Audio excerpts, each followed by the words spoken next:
যে দেখতে পাচ্ছি কৃষ্ণমাঝি গাজীপাড়া দু ব্যারেল এখানে বোমের বারুদ এবং বস্তায় বারুদ আছে এবং আমরা প্রত্যেকটা বারে আমাদের ক্যানিংপুরের বিধায়ক সম্মানীয় শওকত মোল্লা মহাশয় বলছে যে ভাঙড়ে নওশাদ সিদ্দিকী বোমের ফ্যাক্টরি করে রেখে দিয়েছে। তার প্রমাণস্বরূপ আজকে যে বোমের বারুদ পাচার করছিল তার বাইক সহ প্রমাণ হচ্ছে এই বাইক সহ মাল ধরা পড়েছে। আজকের তার ভিডিও সহ যে নিয়ে পালাচল তার ভিডিও আছে এখানে। আমরা সাধুবাদ জানাবো ক্যানিংপুরের বিধায়ক সম্মানীয় শওকত মোল্লা মহাশয়কে।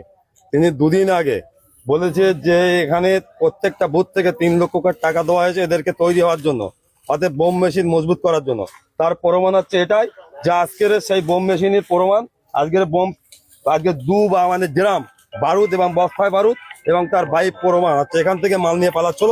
এখানকার আনপাবলিক যারা জনতা সাধারণ মানুষ আজকে তাদেরকে ধাওয়া করে ধরে ফেলেছে। তারা যুক্ত বলে মনে হয়? আইএসএফ এর মাল যারা যুক্ত করছে তারা আইএসএফ। তার যে নিয়ে পালাচ্ছিল তার ছবি এখানে আছে। আজকের আইএসএফ এর প্রত্যেকটা বুথি এরকম মজবুত আছে।